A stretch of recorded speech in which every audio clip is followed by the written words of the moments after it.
Sir ये समझा ही नहीं सर। समझ नहीं पाए? कर लिया चलो सॉल्व सर। एक बार वापस समझा देता हूँ।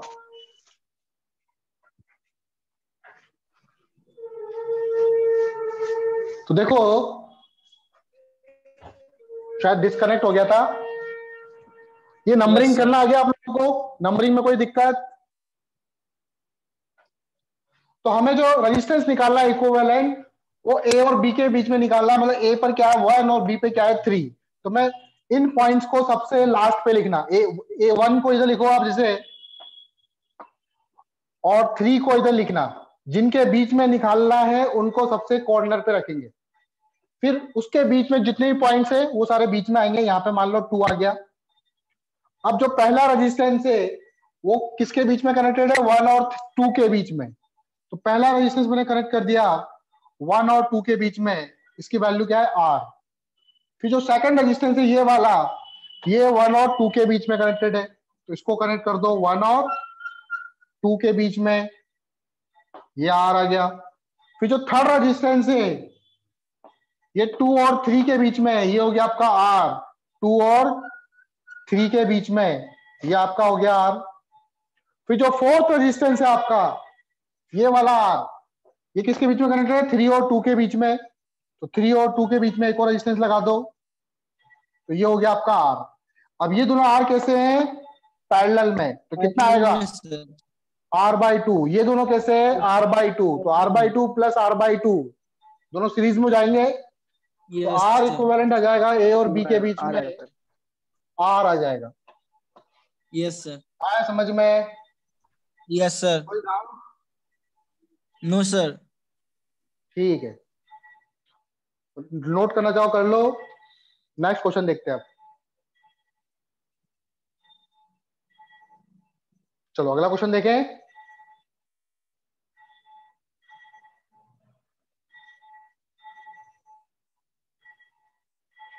चलो नेक्स्ट क्वेश्चन देखो आप।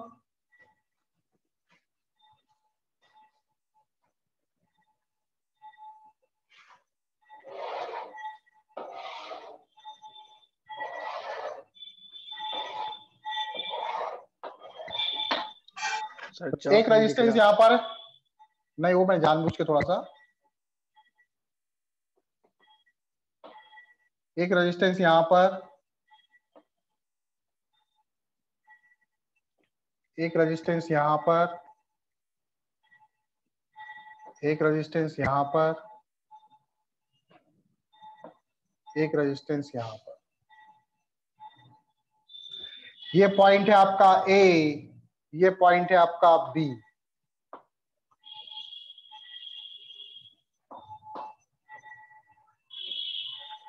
ये भी आर, ये भी आर, ये भी आर, ये भी आर।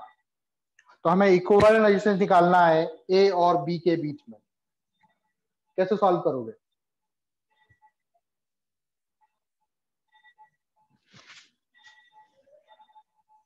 ए और बी के बीच में इक्विवेलेंट रेजिस्टेंस निकालना है मुझे।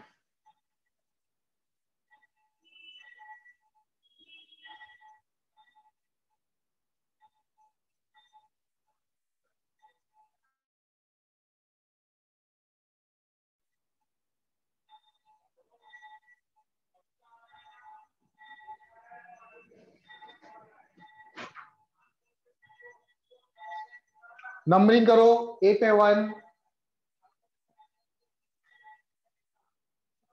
ठीक है, सारा रेजिस्टेंस आर आर के है ना, एक पे लिखा नहीं मैंने आर, ये रेजिस्टेंस भी आर का है। All resistance of value are.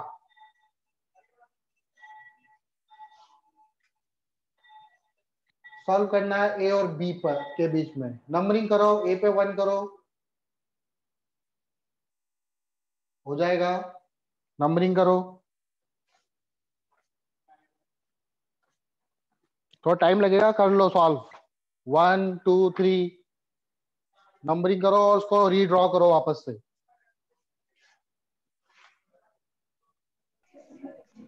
चलो सॉल्व करते हैं इसको।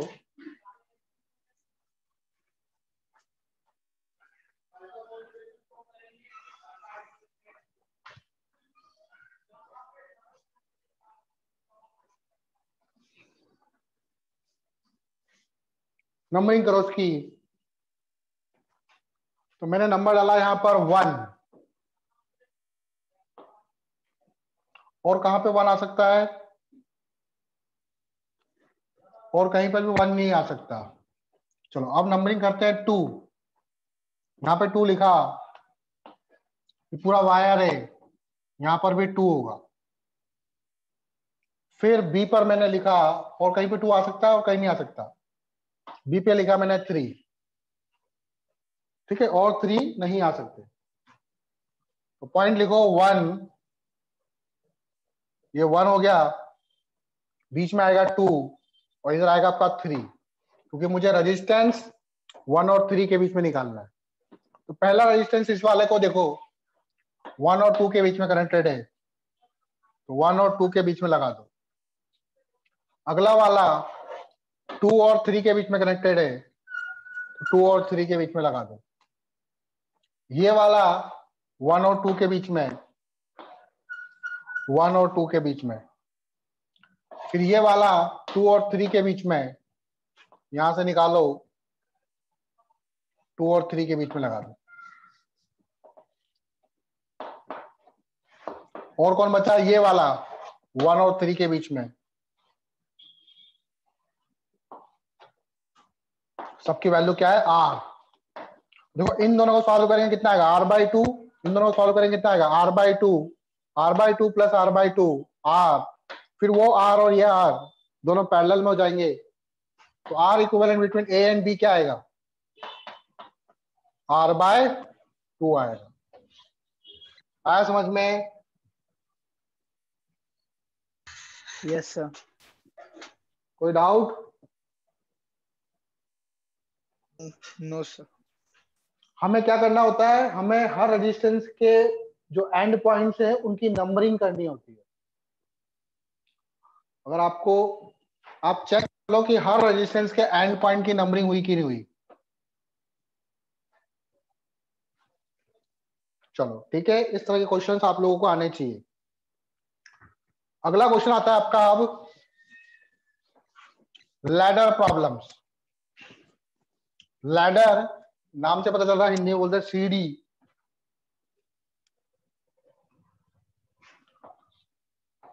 Ladder problems.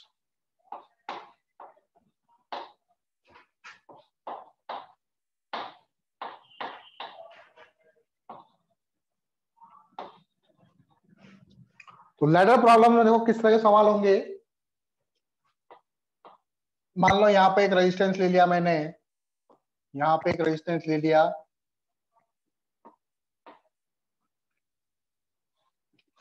ठीक है, इसको इंक्रीज कर दो ऐसे। फिर अगला रेजिस्टेंस यहां पर इस तरह से सीढ़ी टाइप बनानी है आपको। फिर यहां पर, फिर अगला रेजिस्टेंस, फिर अगला रेजिस्टेंस,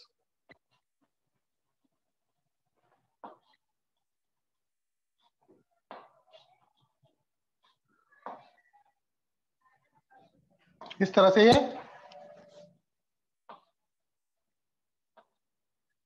चलता जा रहा है। कहां तक? इनफाइनाइट तक चलता जा रहा है। और मुझे पॉइंट दे जाए ए बी, सब रेजिस्टेंस की वैल्यू आर है, ये भी आर, ये भी आर, ये भी आर। तो बताओ ए और बी के बीच में इक्विवेलेंट रेजिस्टेंस कितना होगा?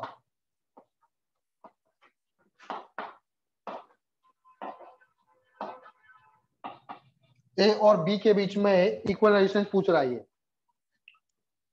तो यहां पर देखो एक पर्टिकुलर जो पार्ट है वो बार बार रिपीट हो रहा है, दिख रहा है आपको? आर आर आर, फिर आर आर आर, फिर आर आर आर, इस तरह से रिपीट होता जा रहा है। तो अगर मैं यहां से इसको कट कर देता हूं, इस तरह से मान लेता हूं, और यहां से लेके पीछे का जितना भी पोर्शन है सबका रेजिस्टेंस क्या मान लेता हूं? एक्स। सबका रेजिस्टेंस मैंने मान लिया एक्स, मान लिया। तो वो जो एक्स आएगा, इन सभी का रेजिस्टेंस मैंने एक्स मान लिया, वो इस आर के कैसे आएगा? सीरीज में, पैरेलल में। यहां से लेके ये पर्टिकुलर सेक्शन बार बार रिपीट हो रहा है, तो मैं इसको कट कर दिया यहां से, और यहां से जितना भी इनफाइनाइट तक का रेजिस्टेंस है सबको मैंने एक्स मान लिया। तो अब देखो डायग्राम कैसा हो जाएगा आपका।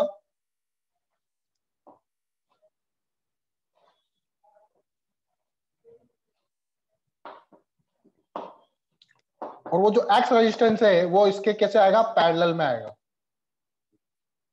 ये हो गया आपका एक्स, ये ए पॉइंट, ये बी पॉइंट। अब ए और बी के बीच में इक्विवेलेंट निकालना कोई बड़ी बात नहीं है, ये दोनों पैरेलल में, तो R into X divided by R plus X, फिर तीनों सीरीज में हो जाएंगे। तो equivalent resistance between A and B क्या हो जाएगा, R plus R into X divided by R plus X plus R, यही होगा। अब ए और बी के बीच में इक्विवेलेंट रेजिस्टेंस कितना होगा। अब ध्यान से सुनो कि मैंने यहां से लेके पूरा इनफाइनाइट तक का रेजिस्टेंस एक्स मान लिया। अगर मैं उसमें ये वाला जो पार्ट है इसको अगर ऐड कर दूं तो उसके बीच में रेजिस्टेंस कितना होगा, तो भी एक्स होगा, क्योंकि यहां से लेके पूरा इनफाइनाइट आपने एक्स मान लिया। एक और पार्ट जोड़ दोगे तो एक्स ही रहेगा रेजिस्टेंस। इनफाइनाइट में 1 जोड़ने पे क्या होगा, उसकी वैल्यू पे थोड़ी चेंज आएगा। तो ए और बी के बीच में जो रेजिस्टेंस है ये भी आपका एक्स ही लेना पड़ेगा, इसको भी एक्स ही मानेंगे हम लोग, क्योंकि यहां से पूरा आपने इनफाइनाइट मान लिया। तो ए और बी के बीच में रेजिस्टेंस क्या होगा, एक्स ही होगा। आर प्लस आर आपका 2r हो गया, 2r plus R X R plus X. अब एलसीएम लो, सॉल्व करो, क्रॉस मल्टीप्लाई भी कर लेना। एक्स आर प्लस एक्स, ये से मल्टीप्लाई होगा 2r square 2rx plus rx, यही होगा। मल्टीप्लाई करो अंदर, rx plus x square 2r square 2rx plus rx। ठीक है, ये प्लस नहीं करा क्योंकि rx से ये rx कैंसिल हो जाएगा।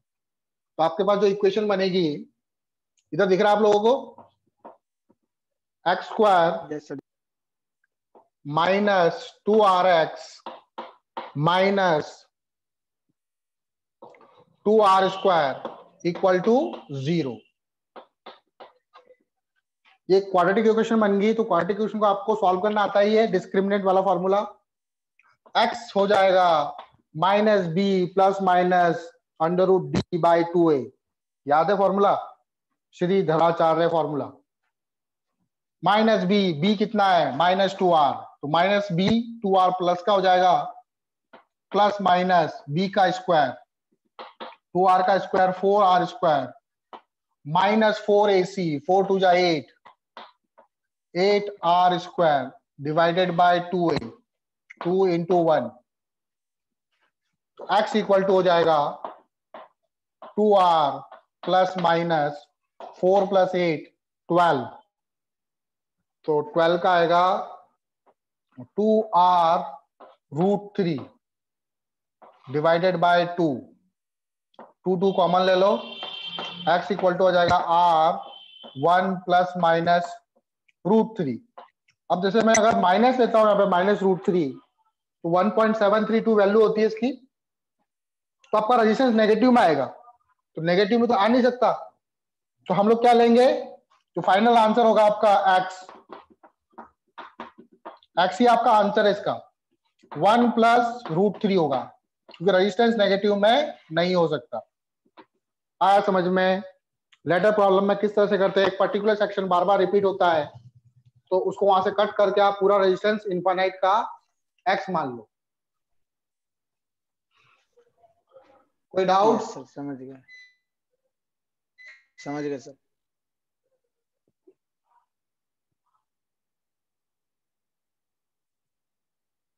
ठीक है, एक क्वेश्चन देता हूँ लेटर प्रॉब्लम का, वो आप लोग घर से करोगे, बाकी आगे पढ़ते हैं हम लोग।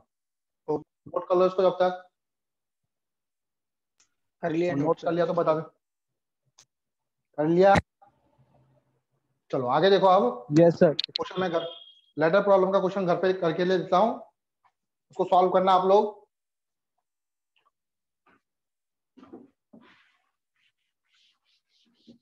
सेम इसी तरीके से होगा वो भी,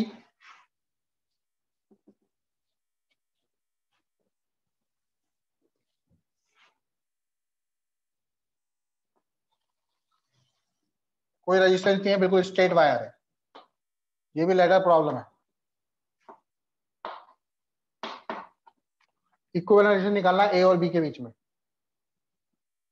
find R equivalent between A and B, ये होमवर्क है आपका, नोट कर लो इसको, कल मैं इसका आंसर पूछूंगा।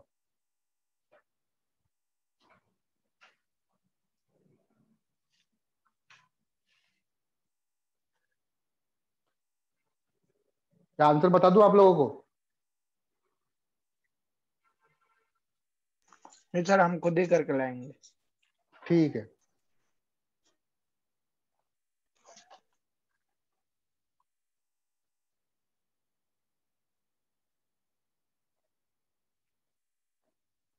चलो आगे देखो, अब लिखो, टॉपिक डालो करंट डिस्ट्रीब्यूशन। करंट किस हिसाब से डिस्ट्रीब्यूट होती है?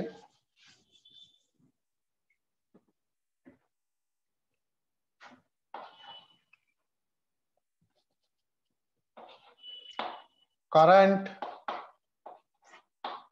डिस्ट्रीब्यूशन,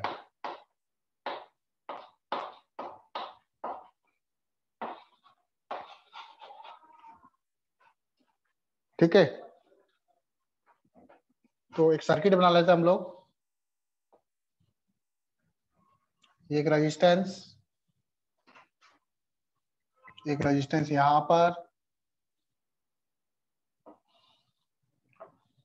बैटरी ले लेते हैं 50 वोल्ट की, रेजिस्टेंस ले लेते हैं 3 ओम का, ये ले लेते हैं 3 ओम का, यहां पे ले लेते हैं 6 ओम का, ठीक है। इस तरह से सर्किट दे रखा है मुझे। चलो यही ले लो, यहां से करंट जा रही है करके आई, इस आई की वैल्यू निकालनी है।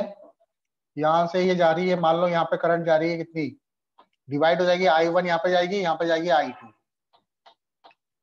तो मुझे एक तो टोटल आई निकालना है, I1 की वैल्यू क्या होगी, I2 की वैल्यू क्या होगी, ये निकालना है।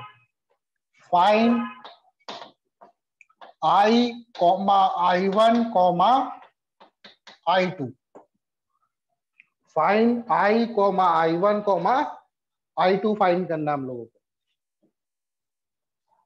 कैसे करेंगे? सबसे पहले तो कैपिटल आई निकालो। कैपिटल आई निकालने के लिए क्या करोगे आप लोग?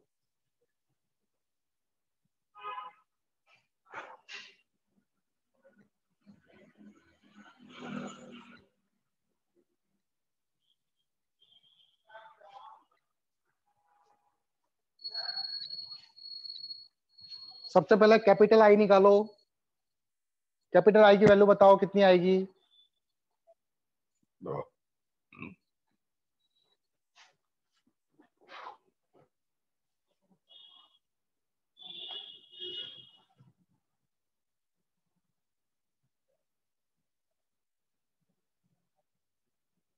पहले आर इक्विवेलेंट निकाल लो। आर इक्विवेलेंट कितना आएगा?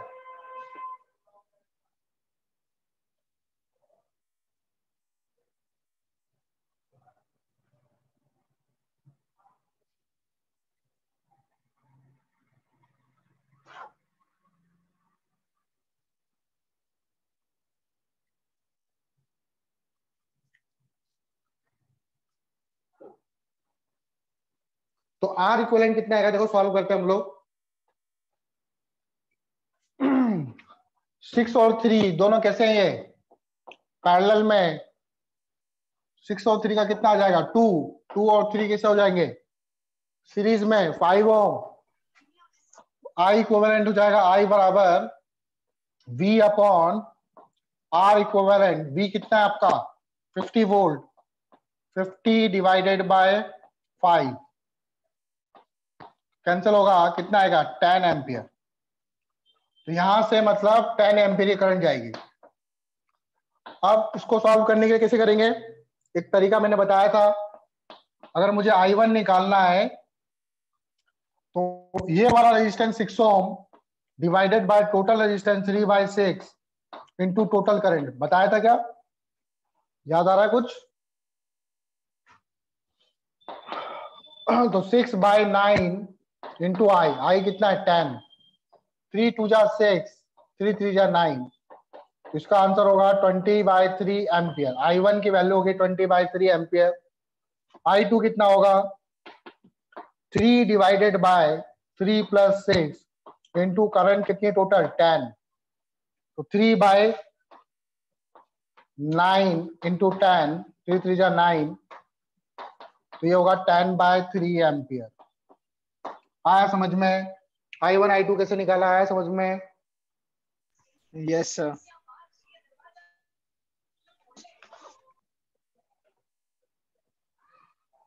नोट कर लो।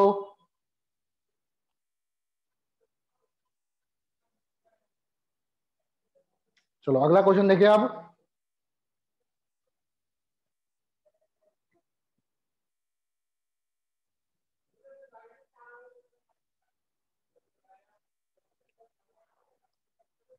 नेक्स्ट क्वेश्चन देखो अब।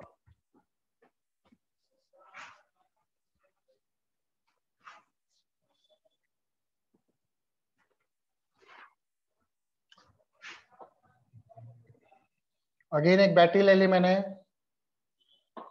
50 वोल्ट की, यहां पे रजिस्टेंस लिया मान लो 3 ओम, एक और रजिस्टेंस ले लिया 3 ओम, यहां भी रजिस्टेंस ले लिया,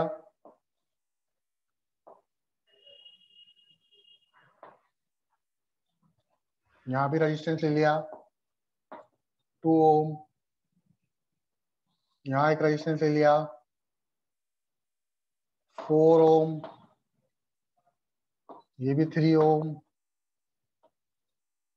यहां रजिस्टेंस ले लिया 3 ओम। इस तरह का सर्किट दे रखा है हमको। मुझे फाइंड करना है कि यहां से जो करंट आ रही है, जो भी करंट माना उसको आई, इस आई की वैल्यू क्या होगी ये फाइंड करना है मुझे। सर्किट में करंट ऐसे जा रही होगी, तो यहां से जो करंट आ रही है आई, इस आई की वैल्यू क्या होगी मुझे फाइंड करना है। कैसे करेंगे?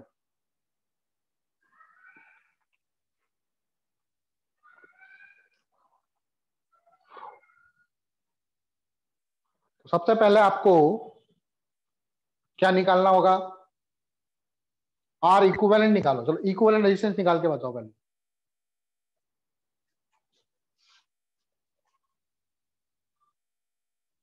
इक्विवेलेंट रेजिस्टेंस निकाल के बताओ। Okay sir.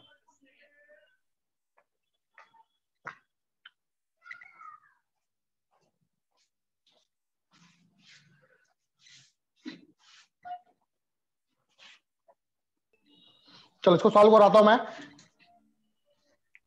टाइम थोड़ा कम है हमारे पास।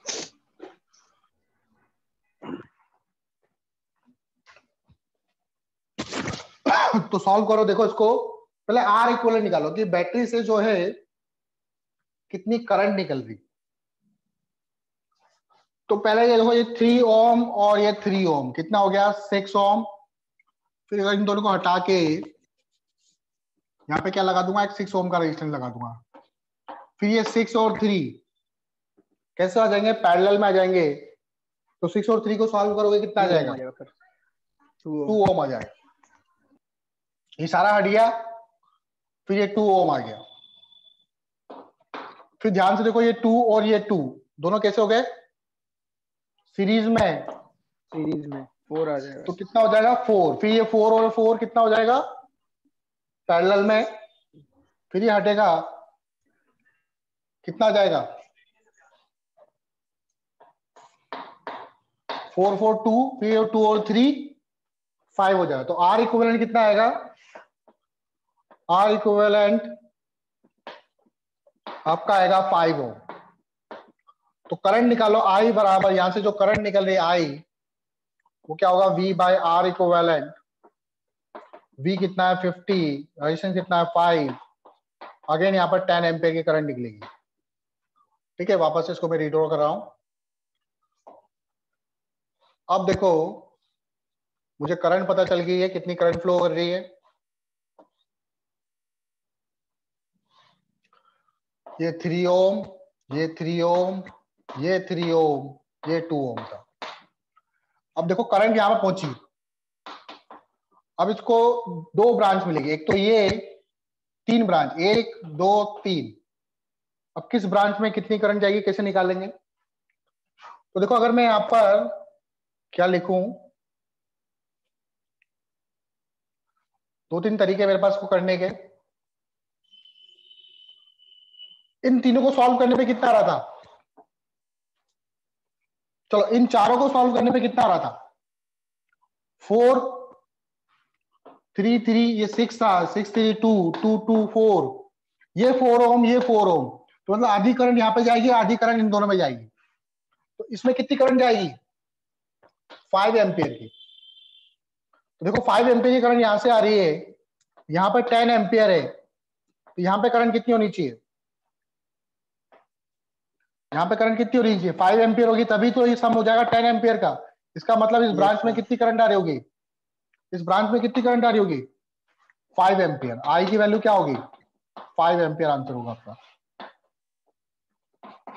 ठीक है, और भी तरीके आप इसमें करंट निकाल लो, इसमें निकाल लो।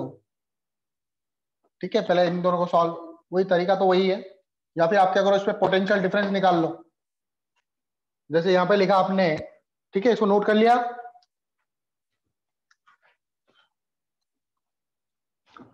एक तरीका ये है, दूसरा तरीका देखो, जैसे मान लो मैं यहाँ पे 0 लिखता हूं, यहाँ पे क्या लिखूंगा 50। करंट मुझे पता चल गई 10 एम्पियर, तो 30 वोल्ट का डिफरेंस यहाँ पर आएगा। तो 30 के लिए यहाँ पर आने के लिए यहाँ पर कितना डिफरेंस आना चाहिए? 20, क्योंकि यहाँ पर वोल्टेज ड्रॉप कितना होगा? 30 वोल्ट का। तो 20 यहाँ पर 0 आएगा, क्योंकि ये पूरा 0। इस वाली ब्रांच में कितनी करंट जाएगी? इसको मान लो I1 की वैल्यू क्या होगी? 20 माइनस 0 डिवाइडेड बाय रेजिस्टेंस कितना? 4 ओम, तो कितना आएगा? 5 एम्पियर। तो ये 5 एम्पियर हो गया, इधर 10 एम्पियर होगा, क्योंकि पूरा घूम के 10 एम्पियर ही आएगा। तो यहां से कितनी करंट आ रही होगी? 5 आ रही होगी। आया समझ में? ठीक है, आज इतना ही करते हैं हम लोग, बाकी फिर कल करेंगे। नोट कर लेते हैं। समझ गया ना? कल पढ़ेंगे व्हीटस्टोन ब्रिज। Yes sir.